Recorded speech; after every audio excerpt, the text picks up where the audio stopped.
Jail থেকে বের হয়ে এসে কেঁদে কেঁদে বলে, আমার মাসুম বাচ্চারা। ডিসিএসপিদের বলছি, আপনারা যে ভালো ব্যবহার করছেন আমরা জানি, আপনারা চিপায় পড়ে আমাদের সাথে ভালো ব্যবহার করছেন। যদি হাসিনার পতন না হতো তখন এই ডিসিএসপিরাই গণভবনে প্রমোশনের জন্য লাইন ধরত। একটা বিষয় আমি এখনো বুঝতে পারছি না,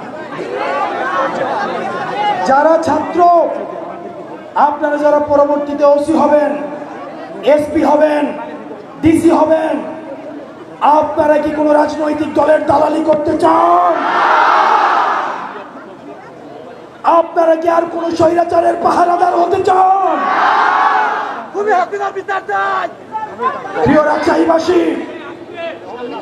রাজশাহীবাসী, এই অভ্যুত্থানে যারা দাড়ি পাকাওয়ালা মানুষ কয়জন রক্ত দিয়েছে, আর যারা ছাত্র তরুণ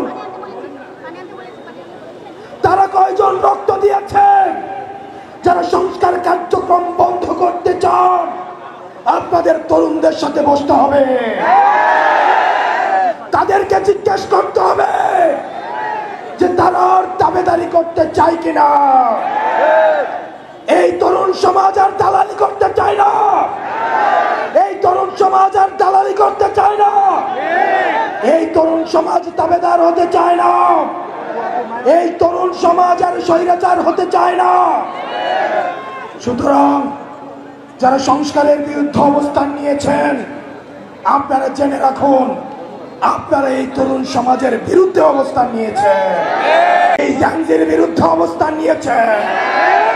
দাড়ি পাকাওয়ালা মুরব্বীরা ফেল করেছে, বাবারা ফেল করেছে, তখন সন্তানেরা রাস্তায় নেমে এসেছে, বাবাদেরকে কাঁধে কাঁধ পেতে দিয়েছে রাস্তার মধ্যে, আমি যাচ্ছি আমার কাঁধে হাত দিয়ে দাঁড়াও।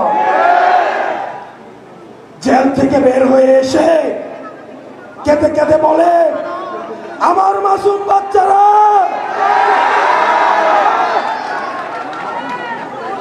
আমরা কি জানি না গত 16 বছর আপনাদের ব্যাংক কেমনে ছিল,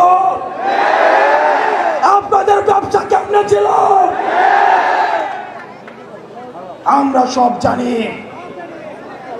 কারে ভয় দেখান, আরে কারে ভয় দেখান?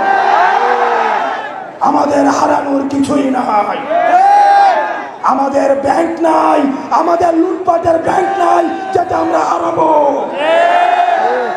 আমাদের শুধু আছে ভালোবাসা মানুষের, আমরা সেটার জন্য রাস্তায় এসে আবার আমরা জীবন দিব।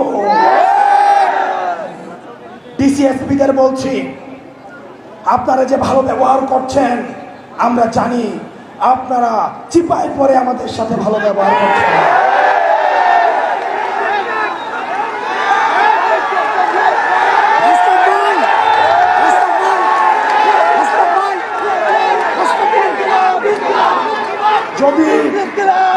যদি হাসিনার পতন না হতো, যদি হাসিনার পতন না হতো তখন এই ডিসিএসপিরাই গণভবনে প্রমোশনের জন্য লাইন ধরত।